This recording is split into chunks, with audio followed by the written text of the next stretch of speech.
kenalin, namaku Yuli. Sekarang ini aku salah satu pemegang working holiday visa dan aku lagi ada di area Forbes di area NSW. NSW-nya itu di mana? Tepatnya sih 5 jaman lah dari area Sydney. Nah, dalam videoku kali ini aku bakal kasih lihat ya Forbes itu kayak gimana, dan sambil aku jalan-jalan aku juga bakal kasih tahu kamu sebaiknya tuh kalau pertama kali ke Australia lebih baik kita di area pedalaman atau di daerah kota dulu ya. Nah teman-teman, aku juga udah sering banget nih bikin video-video di YouTube channel aku, di TikTok, di Instagram aku. Jadi buat kalian yang pengen tahu lebih banyak soal cara working holiday di Australia dan seputar Australia lah ya, pokoknya kalian boleh langsung aja berkunjung ke Instagram, TikTok, dan juga kalian subscribe YouTube channel aku yang lagi kalian tonton ini. Di sini aku bakal bahas dari pros dan consnya dulu kalau misalnya di area pedalaman. Dimulai dari prosnya dulu. Sekarang ini di area Forbes ini termasuk area pedalaman. Walaupun emang bukan daerah yang desa banget, cuma nggak bisa dibilang area kota gede semacam Sydney atau Melbourne yang penduduknya itu padat. Jadi kalau misalnya kalian di area sini teman-teman, kalian bisa mendapatkan kedamaian. Pastinya biaya hidup juga lebih murah. Selain dari rent kamarnya yang lebih murah, bahkan kalau beruntung kayak aku, kamu bisa dibayarin tempat kerja kamu, rent kamarnya. Kamu juga nggak bakal jelalatan buat belanja makan di restoran-restoran. Ya karena emang di area ini tuh jarang ada restoran yang enak, makanya kamu bakal lebih sering masak di rumah. Dan kalau misalnya emang masak kan jadinya lebih murah juga. Terus kok di sini tuh kerjaannya juga lebih terbuka karena orang-orang kesini kan lebih dikit. Satu keuntungannya lagi di sini, kamu bisa melatih bahasa Inggris kamu teman-teman. Karena kamu bakal jarang sekali ketemu orang Indonesia. Cuma memang kamu harus butuh keberanian banget. Karena jujur aja ini jadi salah satu challenge aku. Berhubung Inggrisnya juga beda dari yang aku pelajari pas ada di Indonesia. Karena pas di Indo kan kita rata-rata belajar bahasa Inggrisnya tuh Inggris Amerika gitu ya. Ini tuh Inggrisnya beda dan mereka banyak kan pakai slang words. Apalagi kok kita jadi ngomongin kontrak ya. Ya udahlah, sekalian kita transisi ke kontrak juga nih ya guys. Tapi ini bisa jadi pro, bisa jadi kontrak juga. Intinya kalian bisa sambil belajar bahasa Inggris, tapi ya kalian harus bisa menyaring gitulah ya Inggris apa yang mau kalian pelajari. Karena bahasa Inggris di sini jujur agak susah ya, kembali lagi aku ngomong. Karena dia modelannya kan lebih yang kayak ada sebutannya kayak country style gitu kan. Jadi tuh bahasa Inggrisnya agak lebih ala-ala Aussie tapi yang modelan country. Ala Aussie sendiri aja kan Inggrisnya beda. Ini tuh modelan yang country-nya tuh kayak beda lagi gitu loh. Jadi kalau kalian ngobrol sama yang orang-orang tua Aussie-nya tuh lebih susah lagi menurut aku.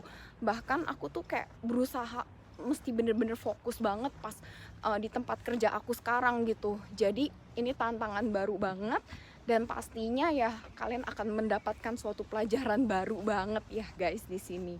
Nah itu bisa dibilang tuh jadi positif dan negatif ya kalau misalnya kalian ada di area pedalaman untuk pertama kali. Sambil kita lanjut lagi aja ya ke kontraknya kalau kalian ke area pedalaman ya temen-temen. Ini aku sambil mau nyebrang juga nih. Konsepnya lagi, kemungkinan besar kamu itu juga butuh mobil. Walaupun mungkin kalau misalnya kamu udah nyampe di area kotanya itu kamu tinggal jalan, tapi misalkan kamu dapat kerjaan di dalam farm, itu mungkin kamu juga butuh yang namanya mobil. Di sini juga jarang orang Indonesia, jadi kalau misalnya kalian butuh bantuan apapun gitu ya, kayak misalnya kayak butuh bantuan cari kerjaan atau apa di grup-grupnya, ya itu juga bakal lebih susah gitu. Karena ya gimana ya kalau misalnya kita kayak ada dalam satu grup orang Indonesia semua, pasti kayak bakal lebih gampang aja ditolongin. Kayak contoh singkatnya misalnya kalian lagi pengen buka PO makanan gitu kan, sesama orang Indo tuh ya bisa saling membantu gitu, saling membeli makanan PO-annya. Tapi kalau di sini kita orang Indo sendiri, ya siapa yang mau membantu membeli makanan kamu gitu kan. Ya cuma itu tergantung lagi sih ya. Kayak kemarin pas aku di Emerald itu masih banyak banget orang-orang Indonya. Cuma kalau misalnya di sini kan kayak yang orang Indo tuh cuma aku, travel mate aku sama satu orang di tempat kantor aku lagi kan. Jadi kantor ya tempat kerja aku lah pokoknya itu. Jadi ya begitulah guys ya, minim sekali orang-orang Indo di sini. Terus aku jadi nervous ini kenapa aku diliatin orang ya, jadi malu. Ternyata aku lumayan capek juga ya guys setelah muter-muter di parks ini, walaupun nggak terlalu gede juga ya kotanya. Tapi di sini aku udah hampir mau ke kesimpulan. Intinya kalau misalnya kita ngomongin pros dan cons-nya yang di kota besar, itu kurang lebih kebalikannya dari pros dan cons-nya di kota kecil. Kayak emang kalau misalnya kita ngomongin dari soal harga, ya harga udah pasti lebih mahal ya. Kayak biaya hidup, biaya makan, itu pasti lebih banyak godaannya. Terus rent kamar, segala macem, itu juga pasti lebih mahal. Tapi tenang aja guys, karena kalau misalnya kalian di kota besar, itu kemungkinan kerjaannya akan lebih banyak juga, akan lebih banyak opportunity, walaupun emang lebih banyak saingan juga. Tapi emang sih kemarin ini pas lagi winter ya, banyak banget yang orang-orang tuh nggak dapat kerja. Jadi menurut aku emang kalian mesti datangnya itu di saat yang pas, jangan pas lagi winter. Aku nggak ngelakuin research ya kenapa pas lagi winter itu orang lebih susah dapat kerja. Tapi yang pasti aku menghindari sih kalian buat datang pas lagi winter, karena dari tahun ke tahun aku sering dengar orang itu susah banget dapat kerja pas lagi winter gitu. Tapi pas aku datang kemarin itu memang bukan pas lagi winter ya, jadi emang aku nggak begitu susah dapat kerja dan emang aku nggak milih-milih kerjaan juga.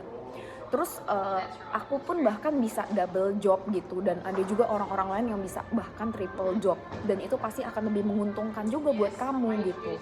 Makanya sebenarnya kalau misalnya awal-awal aku lebih nyaranin teman-teman bakal datangnya itu ke kota besar dulu ya, karena kamu juga nggak butuh mobil dulu untuk awal, kamu bisa pakai transportasi umum dulu gitu. Apalagi kalau misalnya kamu ke Melbourne ya teman-teman, kamu juga bisa pakai tram yang ada area yang gratis gitu, jadi bakal lebih hemat lagi. Di kota besar itu kan juga banyak orang Indonya, jadi kalau misalnya kalian mau nanya-nanya, kalian pengen cari kerjaan, itu bakal lebih banyak yang bisa bantuin kamu.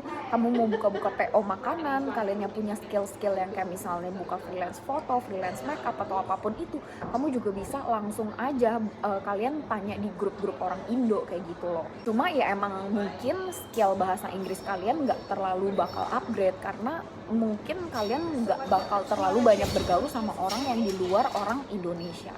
Tapi ya balik lagi sih, itu tergantung kamu masing-masing juga. Ada juga orang-orang yang tetap bergaul sama orang Australia atau orang di luar orang Indonesia gitu ya, ketika mereka ada di kota-kota besar kayak gitu. Nah teman-teman, kalau misalnya kalian pengen aku ajarin gimana sih caranya dapat kerjaan yang lebih cepet, yang lebih jitu gitu ya, karena aku emang nggak nge-spill ke semua orang, kalian bisa subscribe Instagram aku, karena di sana aku kasih tahu cara spesifiknya dapat kerjaannya kayak gimana. Jadi jangan lupa ya diklik subscription-nya di Instagram aku. Kalau gitu sekian dulu video dari aku, sampai ketemu di video-video aku selanjutnya ya. Bye bye.